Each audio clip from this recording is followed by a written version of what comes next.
அஸ்ஸலாமு அலைக்கும் ரஹ்மத்துல்லாஹி வபரகாத்துஹு. அல்ஹம்துலில்லாஹ்.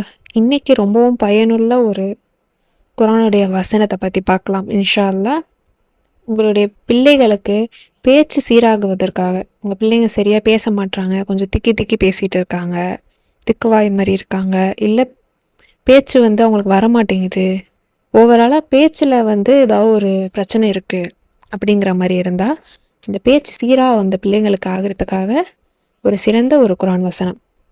இந்த குர்ஆன் வசனத்தை நீங்கள் ஓதி ஒரு முறை நீங்கள் டெய்லியும் ஓதி தண்ணியிலையோ அல்லது தேன்லையோ ரெண்டுத்தில் எதில் வேணாலும் ஓதி அதை பிள்ளைங்களுக்கு கொடுங்க. இப்படி தொடர்ந்து நீங்கள் 21 நாட்கள் தொடர்ந்து ஒரு முறை நீங்கள் அந்த ஒரு ஆயத்தை ஓதணும். அல்லாஹ் மேலே நம்பிக்கையோட, அதே மாதிரி சிகிச்சையை பலன் கொண்டும் சிகிச்சையும் மேற்கொண்டுக்கிட்டே நீங்கள் இதை ட்ரை பண்ணி பாருங்கள். அல்லாஹ் இந்த ஒரு ஆயத்துடைய பரக்கத்தால் இந்த சிகிச்சையை கொண்டு உங்களுக்கு நல்ல விதமாக ஆக்கி தருவான் இன்ஷா அல்லாஹ். முழு நம்பிக்கையோட எந்த ஒரு விஷயத்துக்காக நீங்கள் ஓதுறீங்களோ அதை அல்லாஹ் கிட்ட நியத்தை வச்சுக்கோங்க. அந்த பிள்ளைங்களுக்கு நல்ல விதமாக ஆகணும் அப்படின்னு நினச்சி நியத்தை வச்சுக்கிட்டு நீங்கள் ஓதி 21 நாட்கள் நீங்கள் தொடர்ந்து ஓதணும். ஒரு நாள் கூட விடாமல் ஸ்கிப் பண்ணாமல் 21 நாட்களும் நீங்கள் தொடர்ந்து ஓதணும். சப்போஸ் நீங்கள் அதை ஏதாச்சும் ஒரு நாள் 2 நாள் நீங்கள் விட்டுட்டிங்கன்னா திருப்பி முதலேருந்து தான் நீங்கள் 21 நாள் கணக்கு வச்சுக்கணும். அந்த விட்டதுலேருந்து நீங்கள் கணக்கு வச்சுட்டு வரக்கூடாது. முதலேருந்து நீங்கள் ஃபஸ்ட்லேருந்து 21 நாட்கள் ஓதணும். அதனால் கவனமாக நீங்கள் தொடர்ந்து எப்படிப்பட்ட சிரமம் வந்தாலும் சரி, ஓத முடியாத நிலமை வந்தாலும் சரி, இதுக்காக நீங்கள் கொஞ்சம் நேரத்தை ஒதுக்கி உங்கள் பிள்ளைங்களுக்காக நீங்கள் ஒதுக்கி ட்ரை பண்ணி பாருங்கள். கண்டிப்பாக அந்த பேச்சில் அந்த பிள்ளைங்களுக்கு இருக்கிற பிரச்சனை சரியாகி நல்ல விதமாக ஆவாங்க இன்ஷா அல்லாஹ். தண்ணி அல்லது தேன் எதில் வேணாலும் நீங்கள் கலந்து கொடுக்கலாம். இந்த ஒரு குர்ஆனுடைய ஆயத் என்ன அப்படின்னா 15வது ஜூஸில் இடம்பெற்றிருக்கு. அதாவது சூரா எத்தனாவது சூரா அப்படின்னா 17வது சூரா, சூரா பனு இஸ்ராயில். இந்த சூறாவில் இருக்கிற 111வது வசனம். அந்த ஒரு வசனத்தை நீங்கள் ஒரு முறை ஊதி விடுங்க. தண்ணியிலையோ தேன்லையோ ஊதி விட்டு அந்த பிள்ளைங்களுக்கு குடிக்க கொடுத்துட்டே வாங்க இன்ஷா அல்லாஹ்.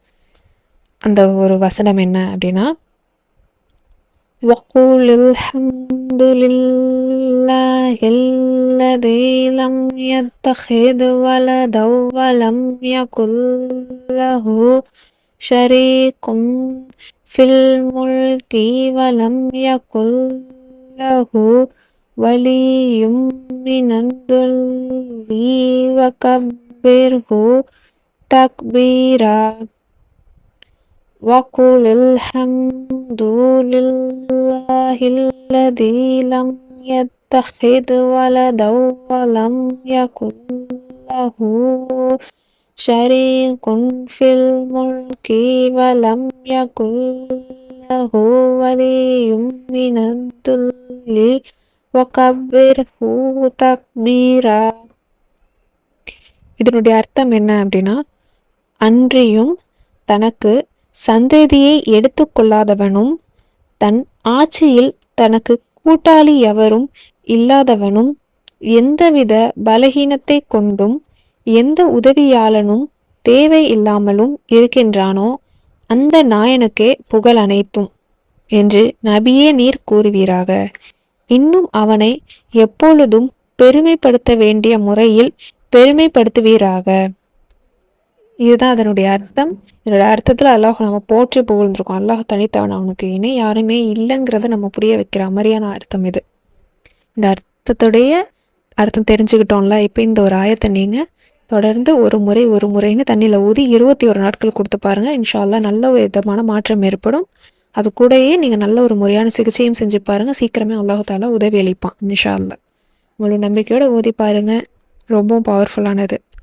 அஸ்ஸலாமு அலைக்கும் வரஹ்மத்துல்லாஹி வபரகாத்துஹு.